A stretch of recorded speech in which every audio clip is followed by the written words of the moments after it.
Good afternoon friends. રસશાસ્ત્ર lecture સિરીઝની અંદર આપનું હાર્દિક સ્વાગત છે. હું છું મયંક પટેલ. નેક્સ્ટ લેક્ચર છે ભારતના દીપન સંસ્કાર વિશે. ભારતનું દીપન એટલે કે એને અગ્નિ સાથેનો સંયોગ એટલે કે એને ગ્રાહી બનાવવાનો છે. જ્યારે ભારતની બીજા જે મેડલ છે, સ્ટોન છે અથવા તો ગોલ્ડ છે, સિલ્વર છે, એના સાથે જ્યારે મિક્સ કરવામાં આવે છે ત્યારે શું થાય છે? ત્યારે થાય છે એવું કે જે પારદ હોય છે એ જે છે બધી ધાતુઓને શું કરે છે? આત્મસાત કરી લે છે, પોતાની અંદર જે છે સમાવી લે છે. એટલા માટે શું કીધું છે? ભારત જે છે મહારસ છે, આત્મરસ છે. તો દીપન સંસ્કાર કરીશું આપણે ત્યારે શું થશે? ભારત જે છે એ ઘણી બધી ધાતુઓને પોતાની અંદર સમાવવાની ક્ષમતા શું કરશે? વધારશે.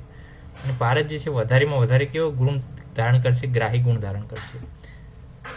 તો દીપન સંસ્કારથી ભારતની જે ઇમ્યુનિટી છે, ભારતનું જે વીર્ય છે કેવું બને છે? સ્ટ્રોંગ બને છે. ભારતની ગતિ જે છે સ્ટ્રોંગ બને છે. ઓકે, તો ભારતનું જે વીર્ય છે સ્ટ્રોંગ બને છે. નિયમન સંસ્કારની અંદર કંટ્રોલ કર્યો હતો, એટલે કે માઇલ્ડ થઈ હતી એનર્જીની. જ્યારે દીપન સંસ્કારની અંદર ભારતની એનર્જી, વીર્ય, ચપલતા, ગતિમાનતા એ જે છે સ્ટ્રોંગ બને છે.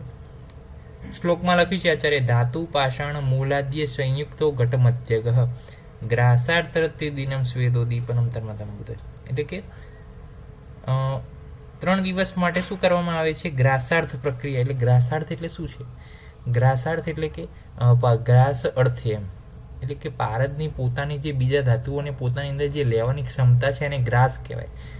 કોઈ પણ ગ્રાસ્પિંગ પાવર આપણે ઇંગ્લિશની અંદર કહીએ તો ગ્રાસ્પિંગ પાવર એટલે કે નોલેજ લેવાની ક્ષમતા. તો ગ્રાસાર્થ એટલે કે ખાવાની ક્ષમતા. ભારતની બીજા ધાતુને ખાવાની ક્ષમતા વધારવા માટે શું કરવામાં આવે છે? ભારતને જુદા જુદા મેટલ, સ્ટોન અને પ્લાન્ટ મટીરિયલને અર્થન વેસલની અંદર 3 દિવસ સુધી, ત્રિદિનમ સ્વેદો, 3 દિવસ સુધી એને શું કરવાનું છે? ઉકાળવાનું છે. એટલે શું થશે? એનો જે ગ્રાહી સંસ્કાર છે એ વધશે, એનો જે ગ્રાહી ગુણ છે એ વધશે. એમ્સ અને ઓબ્જેક્ટિવ શું છે? ભારત ગ્રાસારથી બને એટલે કે વધારેમાં વધારે બીજી ધાતુઓને પોતાની અંદર લઈ શકે, અને બુભુક્ષિત એટલે કે ભૂખ્યો બને એટલે બીજી ધાતુને શું થાય? ખાઈ જાય એમ. Improve the digestive property of the metals and the minerals. Okay, ingredient શું છે આ સંસ્કાર કરવા માટેના દીપનમાં? આ ખમસેટ ફસી ગયો. તો નિયમન સંસ્કારિત ભારત, કાંજી અને જે છે આ લેવાનું છે. પ્લસ જો ખમસેટ ફસી ગયો. ઓકે, તો એની અંદર ફટીક આવી ગયું, પછી જે છે ખગ આવી ગયું, મરીચ આવી ગયું, સેંગ, ધવ, ટ ઉપરથી ટંકણ અને સી ઉપરથી સિગૃત્વ. ખમસેટમાં જે છે બધા આવી ગયા અને ફસી ગયો. ઓકે, આ બધા ઇન્ગ્રીડિયન્ટ લઈ અને એને શું કરવાનું છે?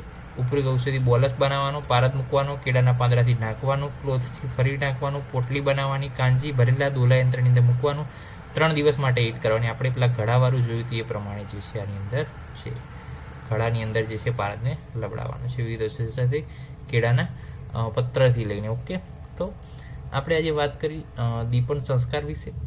તો દીપન સંસ્કાર શું કરે છે? ભારતની જે બુભુક્ષિત એટલે કે બીજી ધાતુઓને પોતાની અંદર સમાવવાની ક્ષમતા છે એને શું થાય છે? વધારે છે. એટલે જે છે સરળતાથી જે છે મિક્સ થઈ શકે. પ્લસ આનાથી જે છે એનર્જી એની વધુ ચપલતા બને છે, ચપલવાન બને છે, ગતિમાન બને છે.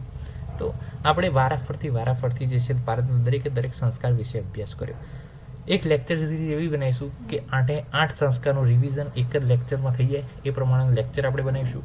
સ્પીડમાં રિવિઝન થાય એ પ્રમાણે લેક્ચર બનાવીશું, જેથી કરીને એક્ઝામના સમયે તમે એ વિડીયો જુઓ ખાલી એક રિવિઝન માટે તો પણ ચાલે. તો આ 8 સંસ્કાર ભારતનું બીજું કંઈ નહીં પરંતુ શું છે? ઇસીજી ઓફ ધ ભારત છે, મોડર્ન ક્રાઇટેરિયા પ્રમાણે.